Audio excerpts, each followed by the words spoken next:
நேயர்களுக்கு வணக்கம். என்டிஏ கூட்டணியில இந்த ஒரு விஷயம்தான் சுழட்டி சுழட்டி திரும்ப திரும்ப அடிச்சிட்டு இருக்கு அப்படின்னு சொல்ல போனோம். ஆட்சியை பிடிச்சிட்டா யார் முதலமைச்சர் அப்படின்னா முந்திக்கிட்டு வராரு எடப்பாடி பழனிசாமி. சரி, ஓகே, அவரு தான் இங்க ரொம்ப பிரதான கட்சியா இருக்கிறாரு, அவர் மேலதான் நம்ம ஏறி குதிரை சவாரி பண்ணறோம் அப்படின்னு சொன்னா அவர் முதலமைச்சரா இருக்கட்டும். அடுத்து யாரு துணை முதலமைச்சர் அப்படின்ற ஒரு இடத்துலதான் பெரிய பிரச்சனையே வந்திருக்கு. ஒரு பக்கம் பாஜகவிலிருந்தே நயினார் நாகேந்திரன் ஒரு பக்கமும், இன்னொரு பக்கம் வானதி சீனிவாசன் அவர்கள் என்ன பண்றாங்க, போட்டா போட்டி போட்டுக்கிட்டு வராங்க.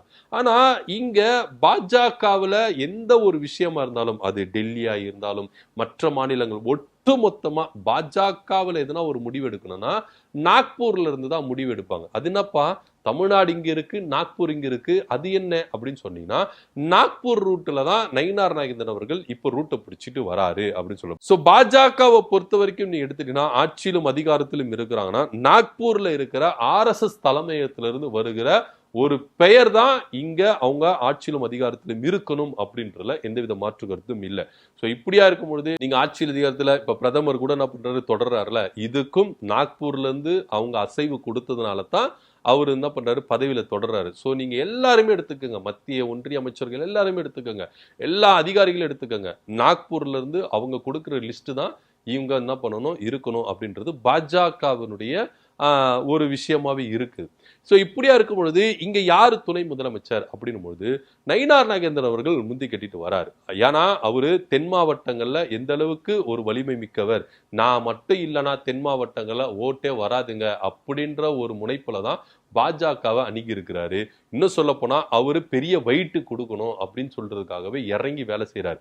பாஜக மாநில தலைவர் அவர் நயினார் நாகேந்திரன் ஜெயிச்சுட்டா அவர் தான் துணை முதலமைச்சர் அப்படின்னு அவரு தன்னுடைய இன்ஃபுளுன்ஸை வச்சு, தன்னுடைய அதிகாரத்தை பயன்படுத்தி எந்த ஆட்களை பிடிச்சா நாக்பூர்ல நம்மளுடைய குரல் ஒலிக்கும் அப்படின்ற ரேஞ்சுக்கு RSS தலைவர்களை மூலியமா அவர் என்ன பண்றாரு, அணுகிறாரு அப்படின்னு பேசப்படுது. சோ அதனால நாக்பூர் வரைக்கும் தன்னுடைய ஆள்பலத்தை அவர் வைத்துக் கொண்டிருக்கிறார் அப்படின்னு இங்க பேசப்படுது.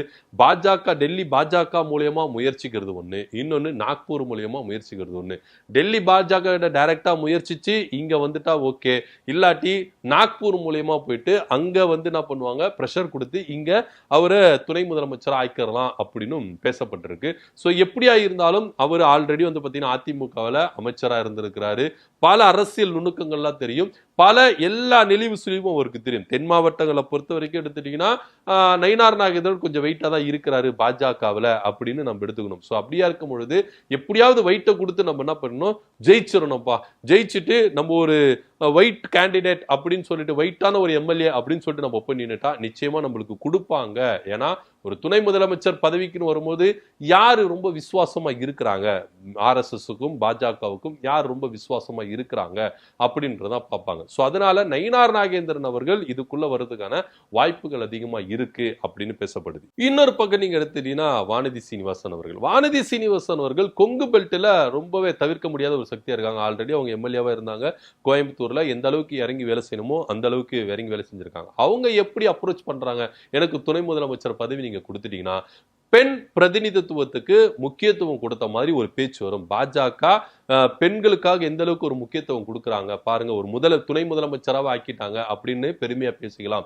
இன்னொன்னு, கொங்கு பெல்ட்டை என் கண்ட்ரோல்ல வச்சுக்கிறதுக்கு இந்த பதவி இன்னும் கொஞ்சம் ஸ்ட்ராங்கா இருக்கும், கொங்கு பெல்ட்ல பாஜகவை ரொம்பவே என்ன பண்ணிடலாம், நம்ம ஸ்ட்ராங் படுத்திடலாம் அப்படின்னு சொல்லிட்டு வானதி சீனிவாசன் அவர்கள் என்ன பண்றாங்க, முயற்சிக்கிறாங்க. தேசிய மகளிர் அணி செயலாளராக இருந்தாலும் தன்னுடைய ஆளுமைகளை கண்ட்ரோல இங்க கொங்கு பெல்ட்ல கொண்டு வர்றதுக்கும் இந்த துணை முதலமைச்சர் பதவி ஒரு வகையில ஹெல்ப்ஃபுல்லா இருக்கும் அப்படின்னு சொல்லிட்டு அவங்க ஒரு பக்கம் அப்ரோச் பண்றாங்க. பட் ஆனா அவங்க சொன்ன வார்த்தை எங்களுக்கு ரொம்ப பிடிச்சிருக்குப்பா, பெண்களுக்காக ரொம்ப முக்கியத்துவம் கொடுக்குறாங்க பாஜக அப்படின்னு சொன்னாங்கல்ல, அந்த பாயிண்ட் ரொம்ப முக்கியமா பிடிச்சிருக்கு அப்படின்னு கூட பாஜக இதை அக்செப்ட் பண்றதுக்கான வாய்ப்புகள் இருக்கு அப்படின்னு சொல்ல போனோம். எப்படியா இருந்தாலும் RSS உடைய மூளை இங்க எப்படி வேலை செய்யுது அப்படின்னு பாத்தீங்கன்னா, முதல்ல ஆட்சியை பிடிப்போம், அதுக்கப்புறம் அதிகாரத்துக்கு யார் வருது அப்படின்றத பிற்பாடு யோசிப்போம் அப்படின்னு சொல்லிட்டு தான் அவங்களுடைய பிளானிங்கா இருக்குது அப்படின்னு தான் சொல்ல முடியும்.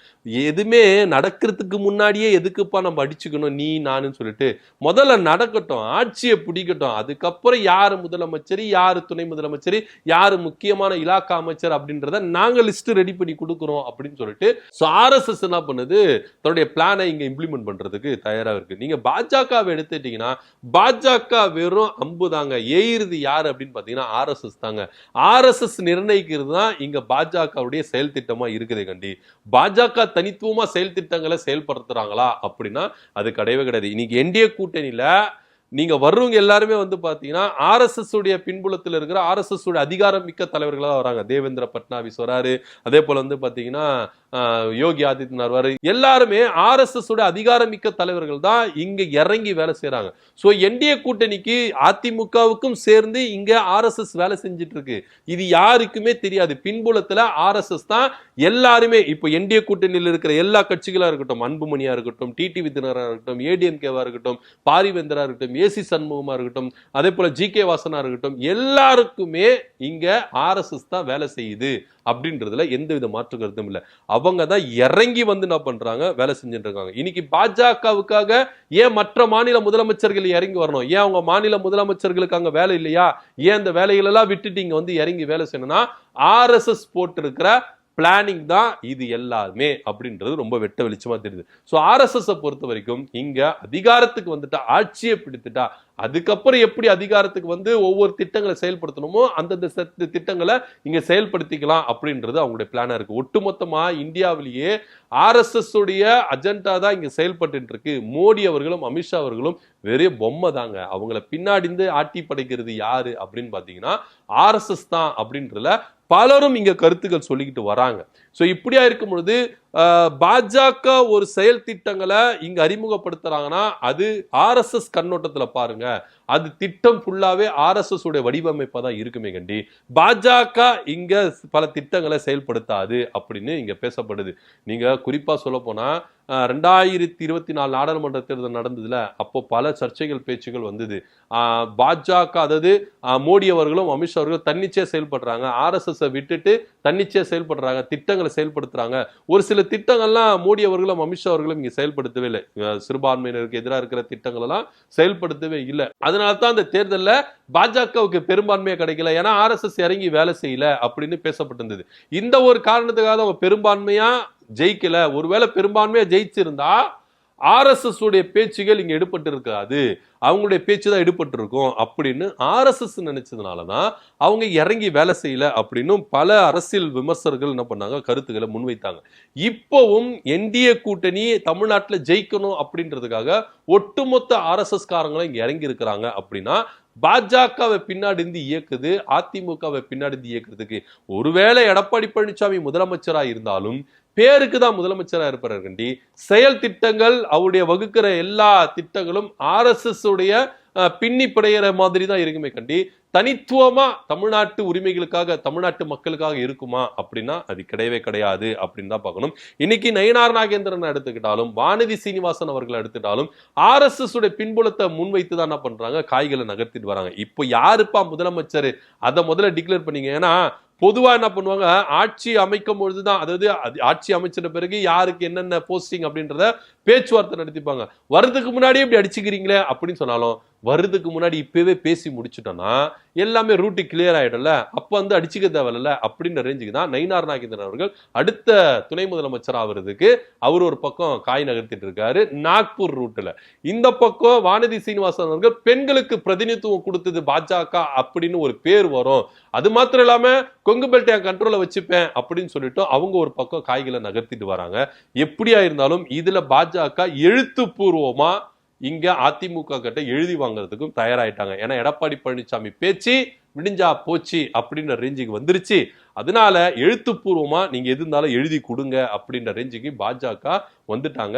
சோ தேர்தல் நடந்துட்ட பிறகு அடுத்த கட்ட டீலிங் இதுதான் நடக்கும். ஒருவேளை ஆட்சியை பிடிச்சிட்டா எடப்பாடி பழனிசாமி சிஎம், மத்த யாரு துணை முதலமைச்சர் அப்படின்றத அவங்க டிக்ளேர் பண்ணிடுவாங்க. இன்னொரு பக்கம் முக்கியமான இலாக்களை தாம் பக்கம் வைத்துக் கொள்ளணும் அப்படின்னு சொல்லிட்டு பாஜக எழுத்துப்பூர்வமா எல்லாத்தையும் எழுதி வாங்கறதுக்கும் தயாராட்டாங்க அப்படின்றது தான் நிதர்சனமான ஒன்று. இன்னும் தேர்தல நடக்கல, யார் ஆட்சி முடிவான்னு தெரியல. அதுக்குள்ள பாஜகக்குள்ள யாரு அடுத்த துணை முதலமைச்சர் அப்படின்ற ஒரு போட்டா போட்டி வானதி சீனிவாசன் விசஸ் நயினார் நாகேந்திரன் அப்படின்னு வந்துருச்சு. எதுவா இருந்தாலும் பாஜக யாரு துணை முதலமைச்சர் ஆக போறா, RSS உடைய திட்டம் இங்க எப்படி செயல்படுத்த போறாங்க அப்படின்றத பொறுத்து பார்க்கலாம். இதை பத்தியோட கருத்து அப்படி கமெண்ட் பண்ணுங்க. நன்றி, வணக்கம்.